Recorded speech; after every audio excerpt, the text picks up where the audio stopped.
Bom, pessoal, começando aqui mais uma aula do nosso curso, vamos falar hoje do período escolar de Jung, tá? Um pouquinho da infância, adolescência, focando mais no período que ele teve na escola, tá? Primeira coisa que eu destaco aqui é que em 1881, Jung estava com 6 anos, e foi com 6 anos que ele começou a frequentar o primário da sua escola, tá? Só que nesse mesmo ano, Freud, já com 25 anos, terminou o curso de medicina. Esse evento aqui é mais para situar vocês, quando a gente vai falando da relação Freud e Jung, que é uma relação de pai para filho, tá? A diferença de idade de 19 anos, né?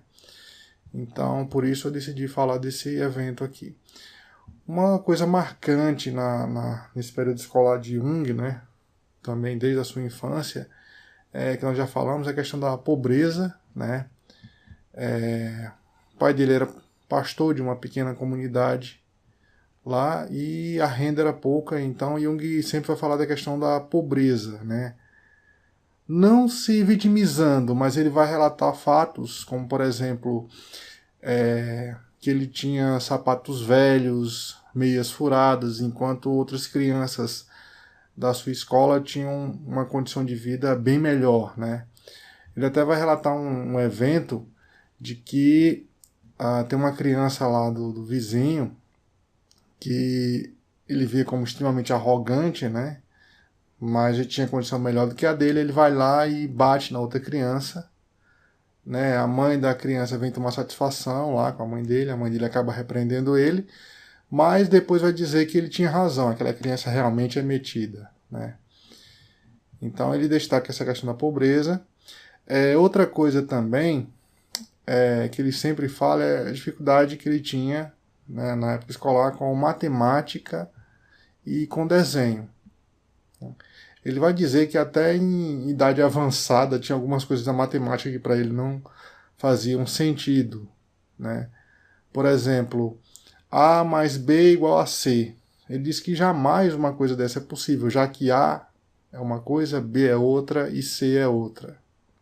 Tá? Então esse raciocínio lógico, abstrato, para Jung para ele vai ter muita dificuldade com esse tipo de raciocínio. Tá? E outra coisa também é a questão do desenho, né? Ele não gostava do que os professores mandavam desenhar e os desenhos deles também não eram bons. Então ele acaba abandonando essa coisa do desenho, tá? Ele deixa para lá. Aos 12 anos, ocorre um evento em que ele recebe um soco no rosto, tá? E com isso ele acaba desmaiando. Se você observar, a história de Jung é o seguinte, ele tem essa... Além dessa questão da pobreza, ele era um aluno muito introspectivo. E ele vai ser amigo dos que não são populares, né? Como eu já falei no outro vídeo. Dos que não são populares. Então, vai desenvolver muitas inimizades com o grupo dos populares, né? Então, nessa fase de criança, ele não conta o motivo, em Memórias, Sonhos e Reflexões, mas ele acaba recebendo um soco no rosto, ele desmaia, né? Ele fica por alguns minutos desacordado, né? E depois ele volta a si, mas a partir desse evento, o que acontece? Constantemente na escola, ele sofre desmaios, tá? Então, os pais dele decidem afastá-lo da escola, né? Ele vai passar por vários médicos que não vão descobrir a causa desses desmaios, né, com a medicina que existia na época. E ele vai usar o tempo livre dele para quê? Para frequentar a biblioteca do seu pai e observar a natureza, né? Isso é que realmente interessava para ele. Até que ele vai dizer que a escola é extremamente desinteressante, né, com a sua rotina, suas disciplinas que ele não gostava, né, matemática, desenho e etc. Certo? Mas um belo dia, ele escuta seu pai conversando com um amigo, né? O amigo dele pergunta, e aí, como é que estão as coisas? O pai de Jung vai dizer, olha, tá tudo bem, mas eu estou preocupado com o Jung. Por quê?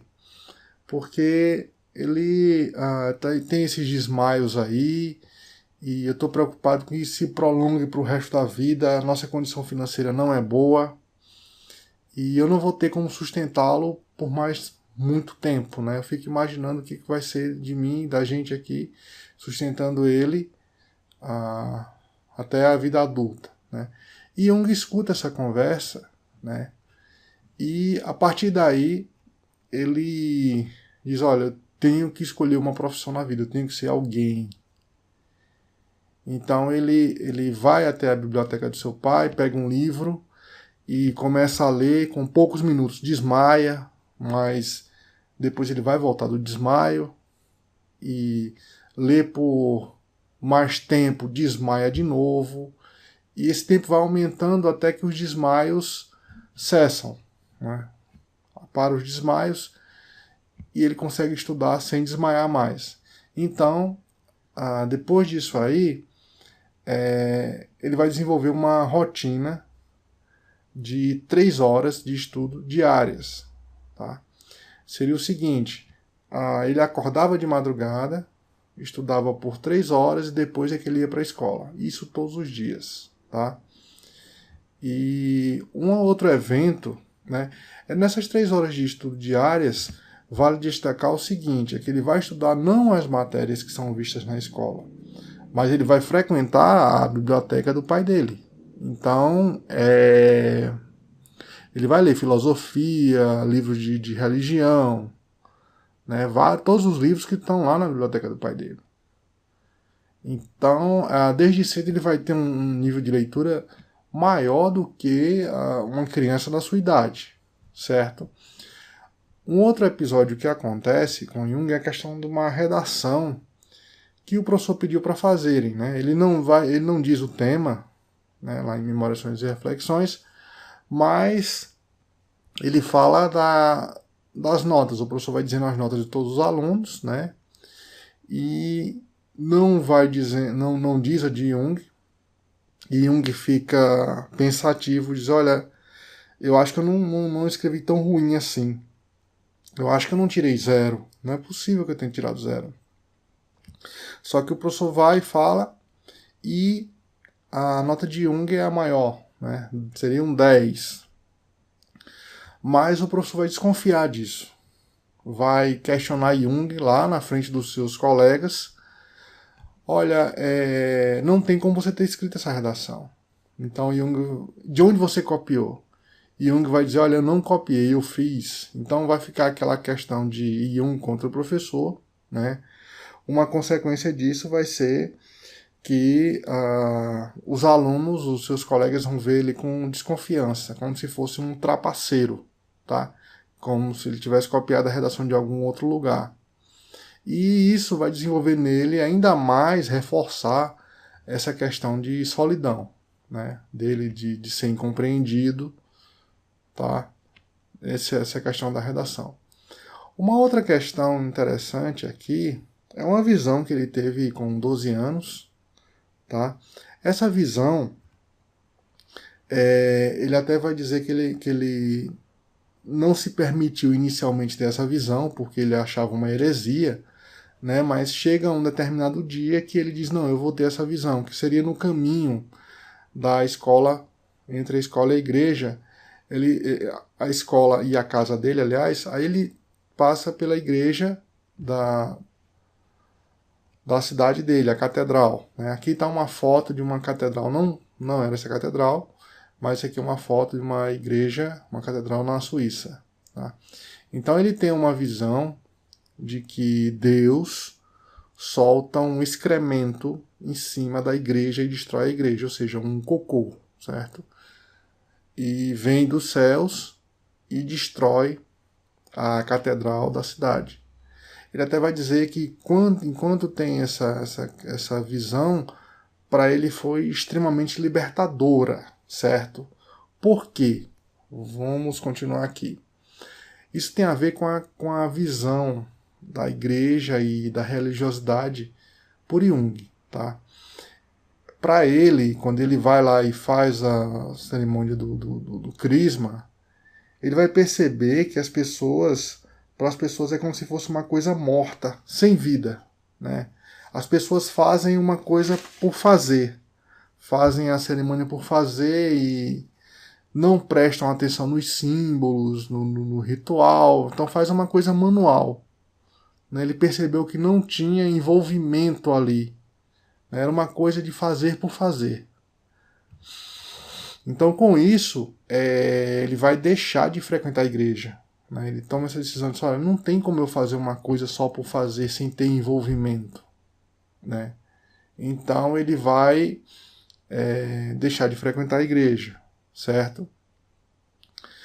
Uma coisa que chamava a atenção de Jung era a questão da imperfeição e do pecado do homem, certo? Como é que funciona isso?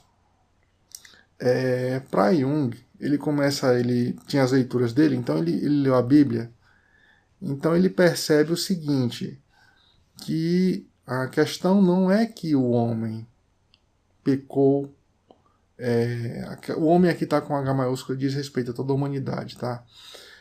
Não é questão que o homem pecou e simplesmente por causa disso ele é culpado, somente ele é culpado.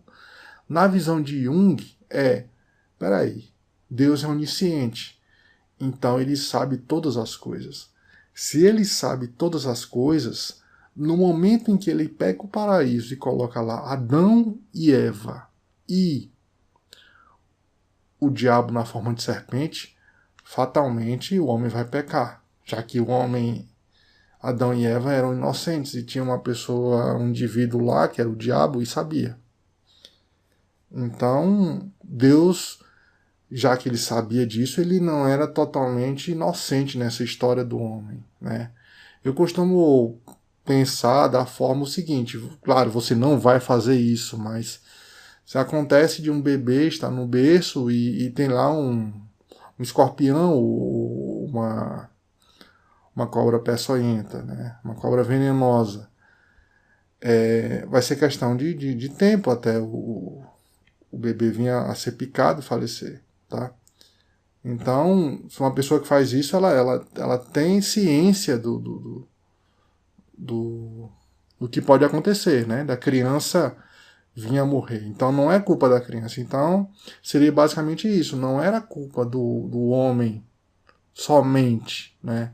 Deus sabia tudo. Então, no momento que ele coloca dois seres inocentes com já o diabo, que conhecia tudo, e com a questão da árvore lá do conhecimento do bem e do mal, seria questão de tempo o homem pecar, né?